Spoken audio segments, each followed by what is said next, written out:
Olá, seja bem-vindo ao Nossa Vozcast, o podcast do IMSJT. Eu sou a Renata Câmara, jornalista do Instituto Meninos de São Judas Tadeu, e estamos aqui para compartilhar conteúdos formativos de temas relevantes da atualidade.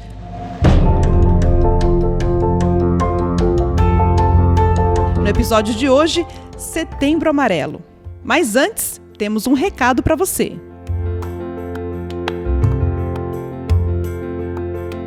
Você conhece o Instituto Meninos de São Judas Tadeu? Uma obra sem fins lucrativos? O Instituto atende cerca de 2.000 crianças e adolescentes em suas 11 unidades. Sua generosidade mantém a nossa missão e realiza o sonho de nossas crianças e adolescentes. Faça parte desta família. Doe através do nosso site imsjt.org.br.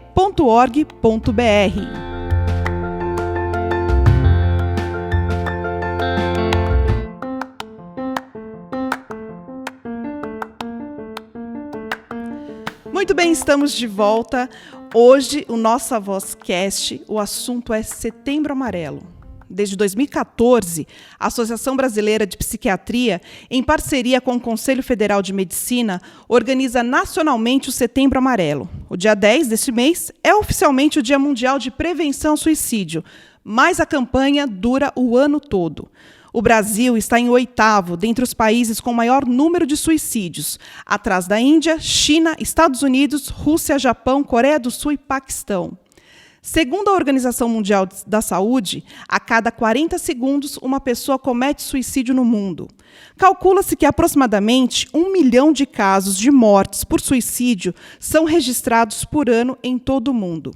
Já a Unicamp, a Universidade Estadual de Campinas, informa que 17% dos brasileiros, em algum momento, pensaram seriamente em dar um fim à própria vida. E desses, 4,8% chegaram a elaborar um plano para isso. Será que, em muitos casos, é possível evitar que esses pensamentos suicidas se tornem realidade? Para a gente falar sobre esse assunto, a gente vai conversar com quem entende dele. Hoje, o Nossa Vozcast, o podcast do IMSJT, recebe o padre Rafael Vieira, ele que é vice-diretor do Instituto Meninos de São Judas Tadeu e é autor do livro Maestro da Própria Vida. Padre, seja bem-vindo ao nosso podcast.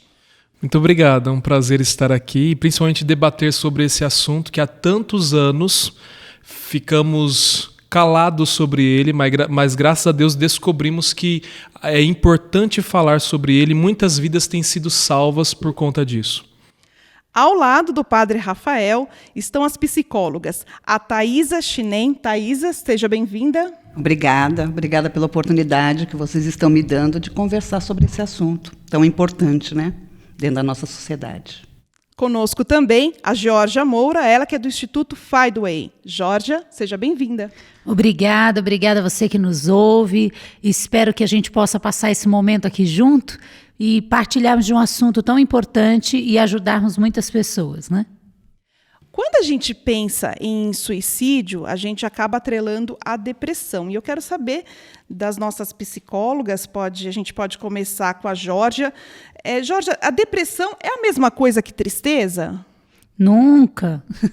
Era bom que fosse, né? Porque a gente resolvia rápido.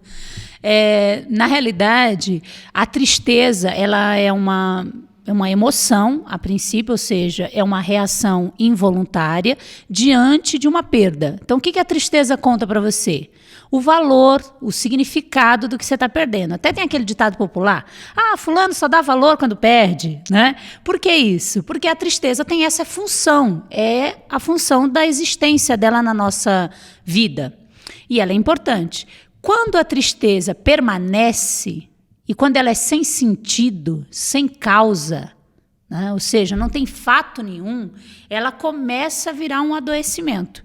Ela ainda não é necessariamente uma depressão, mas ela começa a virar um adoecimento.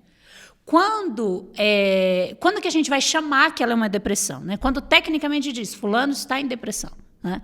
Quando essa pessoa, além de ter esse sintoma que eu disse primeiro, que é ter uma tristeza que não tem causa, que não sabe de onde vem, ela tem associado a isso vários outros sintomas, como a perda de sentido, a perda da vontade de viver, do paladar, a vida fica sem gosto, A vida fica sem gosto, sem cor, sem brilho. Então, a depressão, ela não é uma evolução da tristeza, como às vezes as pessoas pensam. Ela não é. Ela é uma doença que gera uma aparência triste, mas ela não é tristeza. Tristeza é uma emoção que todos nós temos que ter e temos que viver e faz parte do show. E é muito legal até ter a tristeza. Ela tem uma função de existência. Né? Agora, a depressão não. A depressão é um adoecimento do sistema límbico que vai fazer a pessoa perder o sentido, o paladar, o gosto, vai perder a vontade de viver. Né? E não necessariamente a depressão ela vai ter aquele comportamento de estar chorando toda hora, como às vezes a gente pensa. Então, a diferença é bem clássica. E é claro que para um leigo, às vezes, não fica tão fácil, mas ela é bem...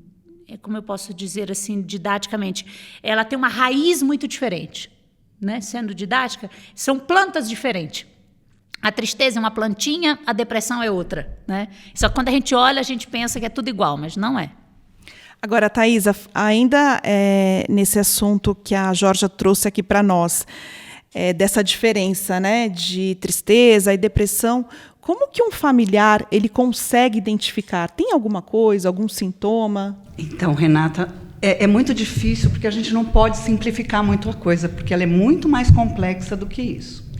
Existem algumas características que pode o familiar levantar um pouquinho as anteninhas que tem alguma coisa acontecendo.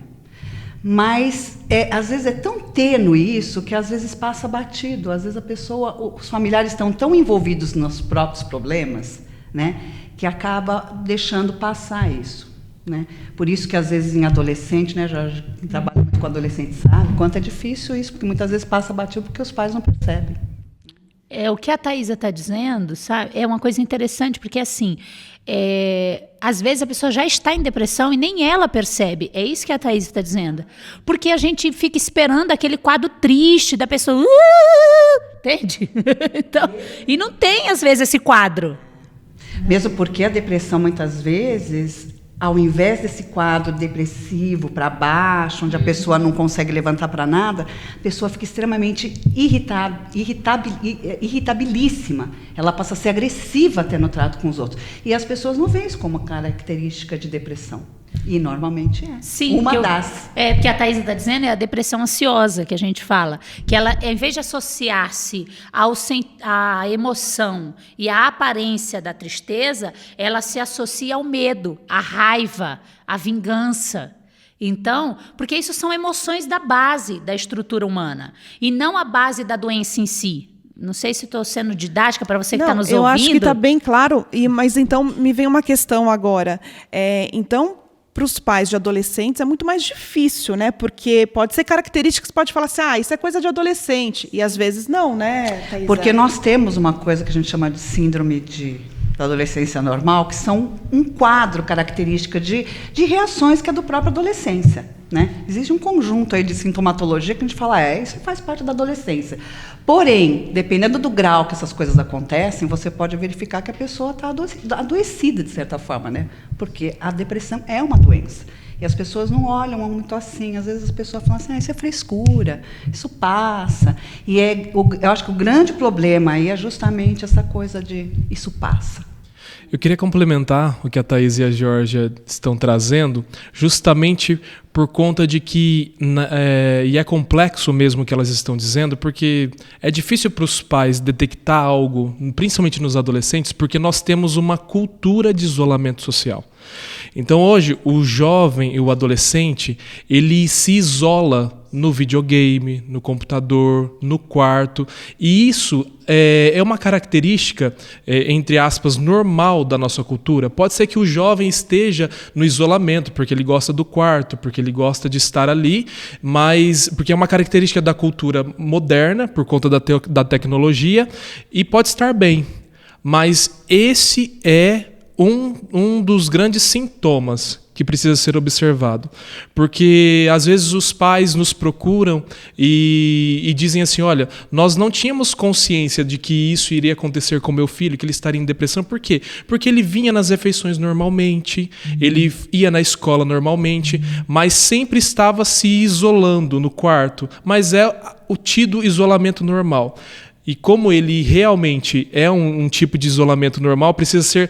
Aí sim os pais precisam levantar as antenas e perguntar, entrar no quarto, saber o que está acontecendo, porque o isolamento social, apesar de ser uma característica da cultura da época, pode ser um sintoma, sim. Ô, Padre Rafael, mas eu acho que dentro disso que você está falando, a gente pode acrescentar assim, né? Ok, faz parte da cultura, mas veja, também faz parte da cultura do pai se isolar. Como assim, Jorge? Olha, quantas vezes, você que está nos ouvindo e é pai e é mãe, pensa aqui comigo, quantas vezes você sentou na mesa para ouvir sobre o mundo do seu filho? Os pais também se isolam no próprio mundo e o adolescente passa a não ter o que conversar com esse adulto. Porque o adulto está isolado na era dele, na necessidade dele, nos gostos dele. Então, quando você senta numa mesa e você começa a ouvir e tentar entender, né? Por exemplo, meu esposo, ele tem irmãs adolescentes, porque meu sogro tem um segundo casamento. E aí, um dia elas foram lá em casa e elas falaram assim, né? Meu marido reformou minha casa e elas falaram, nossa, aqui dá para tirar várias fotos Tumblr. E eu... Tradução, tecla SAP, por gentileza, e elas morreram de rir quando eu falei assim. Quer dizer, eu fiz um momento descontraído. E elas foram me mostrar. E olha, eu gastei mais de hora ouvindo que era o tal do raio da foto Tumblr. E o que é a foto Tumblr, É uma foto assim... Agora todo mundo quer saber, né? É uma foto que tem um cenário diferente, inusitado, como se fosse, na nossa época, que quem tem a minha contemporânea, eu tenho 42 anos, né? Era o que a gente diria assim, que é uma foto do tapete vermelho, né? A gente falava assim na nossa adolescência, né? Então, é essa foto, mas mais inusitada, com uma posição mais inusitada, ela percebe. É uma coisa que a gente também tinha. Mas não era do mesmo termo, não era do mesmo cenário. Então, eu entendo também que para a gente evitar isso, esse isolamento, o pai e a mãe precisam fazer um esforço. E, às vezes, a verdade nua e crua, a gente não quer. A gente, às vezes, não quer. A gente é adulto. E aí a gente só acorda quando a gente está no velório. Então, Jorge, mas eu acho... É aquilo que a gente fala que é muito complicado, porque as pessoas acabam se ensimesmando porque não sabem lidar com isso. Eu não sei lidar com esse meu filho, porque a pessoa, às vezes, passou uma adolescência que ela também não conseguiu se resolver como adolescente, então ela também não vai conseguir resolver o problema do filho. Então, vira tudo assim, muito normal. O grande problema da depressão no adolescente é que tudo vira muito normal. E no adulto também. Então, voltando ao início da tua pergunta, eu acho que a gente tem sempre que estar avaliando os riscos, né? Até que ponto isso realmente não trouxe uma mudança, porque a pessoa em depressão ela vai mudando significativamente o seu comportamento, a sua conduta, aquilo que dava prazer passa a não dar tanto prazer, aquilo que eu estava acostumado a fazer já não faço mais. É muito comum as pessoas se queixarem por falta de sono. Né? Eu acordo de madrugada, não consigo mais dormir. Chega de manhã, eu não consigo levantar. Né? Então, são alguns sinais que tem alguma coisa de errado. E aí você tem que começar a olhar e falar, bom, tem alguma coisa, vamos começar a verificar o que é. E isso em qualquer caso, seja adulto, seja criança, que é muito comum também. Hoje a gente tem muita criança com depressão. E também tentando cometer suicídio, do jeito deles, e de uma forma até muito mais grave, porque a gente nem suspeita o que a criança está planejando. Ouvir, eu acho que ouvir é o ideal, acho que é a primeira coisa, ouvir o outro. Né? E ouvir, inclusive, o silêncio do outro, porque o silêncio nos quer dizer muito. Né? E conduzir. Né? Se eu estou percebendo que tem alguma coisa errada, eu, enquanto familiar, enquanto amigo, eu tenho que conduzir isso, porque a pessoa não consegue dar conta de um depressivo, de uma pessoa com depressão sozinha. Ela precisa ter pessoas para ajudar, ela precisa fazer o encaminhamento para os profissionais. Rede de ajuda, né, Thaís? Rede de ajuda, exatamente. Ninguém trata uma pessoa assim sozinha. Thaisa, e quando que ou adulto ou adolescente, quando que ele tem uma indicação para, de repente, fazer uso de uma medicação? É o próprio psicólogo que vai orientar? Como que é feito isso? Não, nunca. O psicólogo, ele não ministra nenhum tipo de medicação. O psicólogo vai levantar todas as possibilidades, ver o que está acontecendo e encaminhar para os profissionais. Muitas vezes a gente encaminha para profissional clínico mesmo, para ver se não tem nenhuma doença de ordem endócrina, fisiológica. Se for levantado que não tem nada, é encaminhado para o psiquiatra mesmo.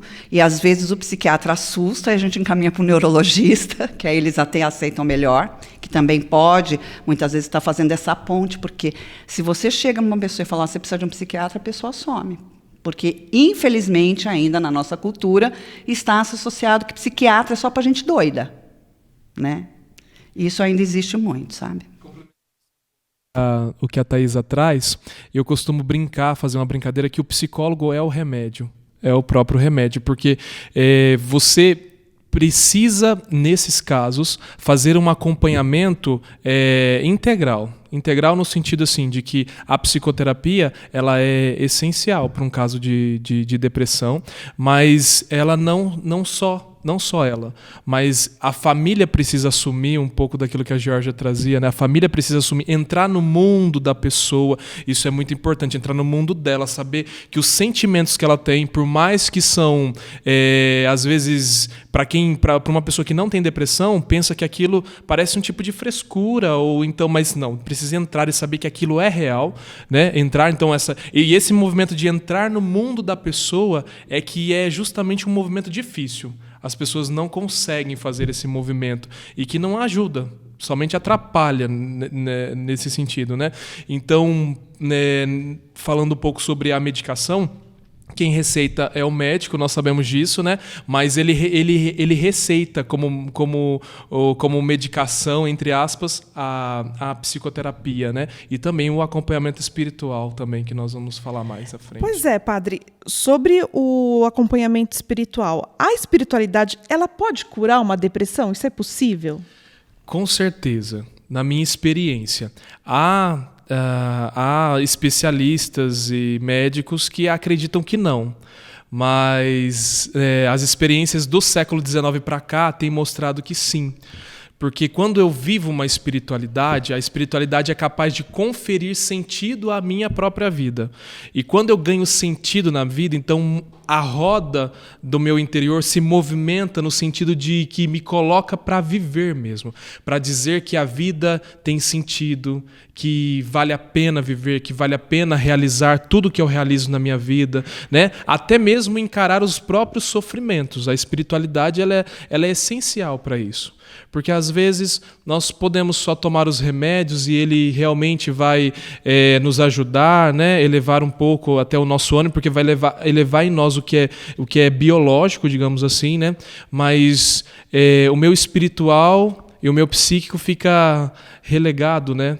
Eu não dou atenção a ele, então eu só fico bem naquele momento, mas eu não tenho um porquê ficar bem, consegue entender? E a espiritualidade ela faz isso. Ela dá para a pessoa um porquê eu posso ficar bem, um porquê viver. Ela faz com que a pessoa enxergue a vida de uma maneira mais eficiente, de uma maneira mais efetiva e afetiva, ou seja, ela começa a se relacionar melhor, a viver melhor, a não se abalar tanto pelos sofrimentos, porque ela também consegue dar um sentido ao sofrimento. Então ela não fica só abalada e parada no sofrimento, mas ela consegue aprender com aquilo que ela vive. Por isso a espiritualidade é essencial.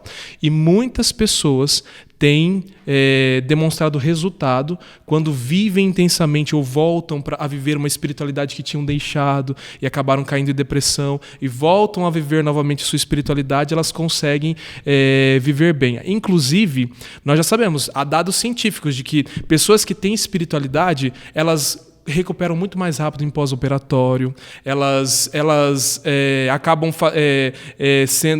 vivendo, né, a sua cirurgia ou mesmo acabam vivendo na família de uma maneira muito mais livre, de uma maneira muito mais aberta, porque a espiritualidade supre uma falta de sentido que eu tenho, né? O meu vazio, a existência, o desespero da existência, porque muitas vezes, quando nós olhamos para a existência e vemos tudo o que acontece ao nosso redor, pode ser desesperador se eu não boto sentido naquilo que é realmente no que a existência traz para mim de verdade, né?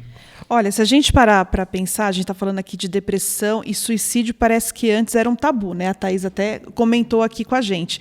Eu queria saber, padre, por exemplo, o senhor falando desse sentido que a pessoa precisa buscar. Quando chega uma pessoa para um atendimento e ela tem os pensamentos suicidas, eu, como leigo, eu imagino que ela já está... Nossa, ela tem um pensamento, você já se assusta, assim. Mesmo assim, a espiritualidade ela pode parar de fazer com que ela olhe para trás e realmente busque esse sentido. Até aqueles pensamentos suicidas, né, que eu acho que deve ser um pouco mais grave, eu acho. Quando uma pessoa tem ideação suicida, né, ela está pensando seriamente em tirar a vida, é porque ela está num estágio onde o sofrimento é tão grande que ela quer eliminar o sofrimento, né? Fazer com que ela compreenda que existe um sentido na vida e que a vida dela é importante, muito mais importante do que o sofrimento. E é nesse ponto a espiritualidade ela é essencial. Padre, eu acho que, né, dentro disso, quem está falando é a Georgia, para você que está nos ouvindo aí, né? Estava acostumada aí ouvindo o padre. Dentro disso que o senhor está falando, acho que também tem uma reflexão que é importante, que é assim: o jeito que a gente vê o ser humano, às vezes dificulta de entender isso, né? Então, a gente fala assim, por exemplo, você vai ao médico e um médico diz, tu estás com problema de circulação. Então, a gente reduz o problema às veias que estão em mim, como se isso em nada afetasse a minha estrutura psíquica, como se isso em nada afetasse as minhas relações sexuais, como se isso em nada afetasse a minha relação com a espiritualidade, com a crença que eu tenho. Então, a gente fragmenta. Isso serve na hora de estudar, gente. Você que está nos ouvindo, isso serve para estudar. Na prática, você é um ser inteiro. Ou seja, não é fragmentado. Então, o que você crê, o que você come, o que você pensa, tudo isso influencia no quê? No seu ser. Então, se a gente pensar assim, essa pergunta, ela fica até sem sentido, ó. A espiritualidade me ajuda? Claro, porque ela faz parte do meu ser. Tudo que faz parte do meu ser pode me ajudar ou pode me piorar. Então, a alimentação ajuda no processo de depressão? É pena que a gente não tem uma nutricionista aqui para dizer os termos técnicos, né, que ela estudou e eu não. Mas óbvio que ajuda. Óbvio. Por quê? Porque eu sou um ser inteiro, eu não sou pedaço. Não é assim, vamos separar o estômago aqui, se eu fizer isso, eu estou esquartejando, acabou, percebe? Mas no dia a dia a gente às vezes acaba fazendo isso. E por isso é mais difícil tratar. Porque a gente não consegue ver o todo. Não abre. E assim, infelizmente, aqui, né, nós estamos gravando, né, sei lá quem vai nos ouvir, mas eu vou ter aqui coragem de dizer, infelizmente, a nossa prática científica da saúde é muito longe da teoria da integralidade. Muito longe. Muito longe. A gente, cada um no seu consultório, cada um na sua especialidade, cada um no seu mundo. Eu vou dizer agora como paciente. Você vai num médico, o médico diz banana. Você vai no outro médico de outra especialidade e ele diz que agora o seu sintoma não é a banana que esse médico disse aqui, é a laranja. Então, e você, cara, uma vez eu disse para o médico assim, deixa eu dizer para o senhor, eu fiquei 5 anos na cadeira estudando psicologia. O senhor ficou no mínimo 8 estudando medicina. O senhor está olhando para mim e dizendo que eu que tenho que decidir, que ele disse que eu tinha que decidir se eu fazia cirurgia ou não. Eu? Percebe? A nossa prática da medicina, cara, meu Deus do céu. E eu não estou dizendo isso, você que é médico e está nos ouvindo, você que é psicólogo, nutricionista, eu não estou dizendo isso para dizer que é o fim. Eu estou dizendo que precisa ser o começo. A gente precisa se unir, a gente precisa discutir mais, a gente precisa pensar junto. E aí sim, aí eu acho que a gente vai desenvolver remédios muito mais eficientes. Porque hoje o remédio, na maioria das vezes, ele é necessário, né? Ele é necessário, mas ele está longe de resolver. Ele ainda está longe de resolver. Ele ajuda, entende a diferença? E ele poderia ser uma solução. Mas ele só vai ser solução quando a gente estudar todo mundo junto. Quando a gente estudar todo mundo junto, vai por mim. Vai chegar o dia que a gente vai ter um remédio que é solução. Mas ainda não temos, infelizmente. É interessante, só complementando, porque também não está só na medicina, nos profissionais. Infelizmente, isso é até um pouco cultural, está dentro de nós isso, né? A maioria das pessoas, elas se preocupam com o que comer, com o que vestir, com o que é físico, com o que é biológico, com o que é visto. Raramente ela se preocupa com o que não é visível. A sua própria liberdade, a sua criatividade, o seu ser, a sua relação com Deus. Geralmente, na grande maioria das pessoas, elas vão se preocupar com isso quando? Quando o sofrimento bate a porta. Mas, infelizmente, nós só procuramos viver uma espiritualidade no último momento. Só complementando o que o Padre Rafael falou, que muitas vezes, nem neste momento de intensa dor, a pessoa consegue procurar ajuda. Verdade, Thaís. Muito verdade o que você está falando. Porque, às vezes, a pessoa está tão delegada a não sentir, a não olhar para si mesmo, porque, infelizmente, a gente vive numa cultura do descartável, onde tudo é muito descartável, os sentimentos são descartáveis, as pessoas são descartáveis, né? E ela para de olhar para si. Então, fica uma coisa assim... eu sinto, mas vai passar. Ou, senão, não olha. Mas eu estou assim porque eu estou sem dinheiro, eu estou assim... Não se olha. E geralmente por isso que o suicídio é considerado como uma alternativa nesses momentos. Porque eu não tenho para onde olhar. Então é a minha única alternativa. Eu não tenho onde apoiar. Eu não tenho em quem me segurar. Eu não tenho, né? Não tenho. Então, quem sabe lá do outro lado é diferente. Várias vezes eu vi isso. Jorge, quem sabe lá do outro lado é diferente? Quem sabe... Você pode me garantir que lá é pior? Eu disse, não. Mas também não posso garantir que é melhor. Não tem garantia. A vida não tem garantia. E não ter garantia é muito difícil. E por isso, às vezes, a gente fica doente. Porque a gente quer garantia, a gente quer segurança. A gente quer... quem nunca ouviu do pai e da mãe?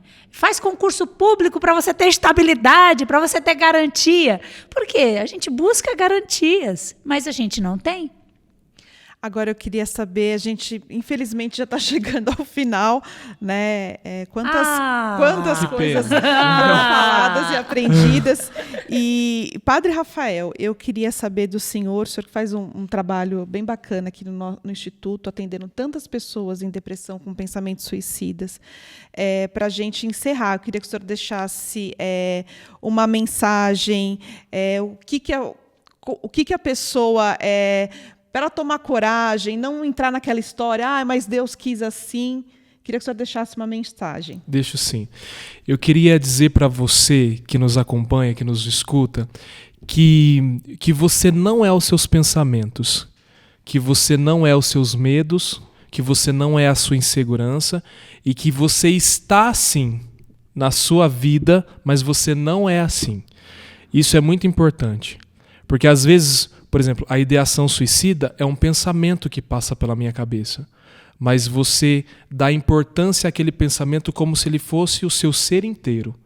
Então, pense isso, que você não é essa ideação suicida e que você é capaz, sim, de pensar o contrário do que aquela tentação, essas vozes dizem na sua cabeça. Mais ainda, eu digo, você não está sozinho.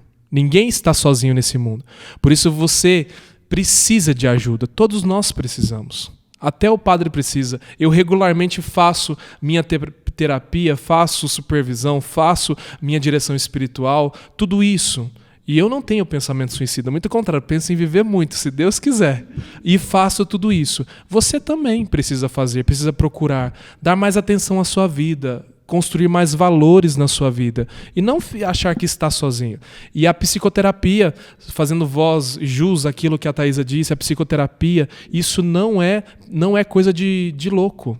Isso é coisa para gente normal. Porque no normal da nossa vida, todos nós teremos problemas. Problemas e sofrimentos é coisa de gente normal, muito normal. E isso precisa ficar muito gravado na nossa cabeça e na nossa memória, né? Principalmente aquilo que eu escrevi no livro, Maestro da Própria Vida. O livro se chama assim para dizer assim, olha, eu sou capaz de reger a minha vida. Eu sou capaz de tomar decisões corretas, eu sou capaz de construir projetos e realizá-los, eu sou capaz disso. E é importante que nós coloquemos isso dentro da nossa vida, e não só dentro da nossa cabeça, mas dentro da nossa vida, dos nossos sentimentos, do nosso coração mesmo. E abraçar isso e seguir em frente, né? E mesmo que tenha os pensamentos, as ideações, e principalmente se as ideações for muito fortes, aí sim que precisa de uma ajuda, precisa procurar alguém. Se alguém não te olha, então você grita, e não é vergonhoso gritar. Muito pelo contrário. Isso é digno, é honroso, é coisa de ser humano mesmo. Tá certo, muito obrigada ao Padre Rafael. Georgia, muito obrigada pela sua participação aqui no nosso Avoscast. Onde as pessoas te encontram, Georgia? Você pode me encontrar no Instituto Findway. Ele é um instituto de desenvolvimento humano que promove a escolha de ser inteiro. Também aqui a psicóloga Thaisa Chinem. Thaisa, onde as pessoas podem te encontrar? No Instituto dos Meninos São Judas Tadeu, que eu faço um trabalho voluntário aqui junto com o Padre Rafael. Muito obrigada mais uma vez ao Padre Rafael, nosso vice-diretor aqui do Instituto, a Georgia, a Thaisa. Esse foi mais um Nossa Vozcast, o podcast do IMSJT. Muito obrigada pela sua companhia e até a próxima.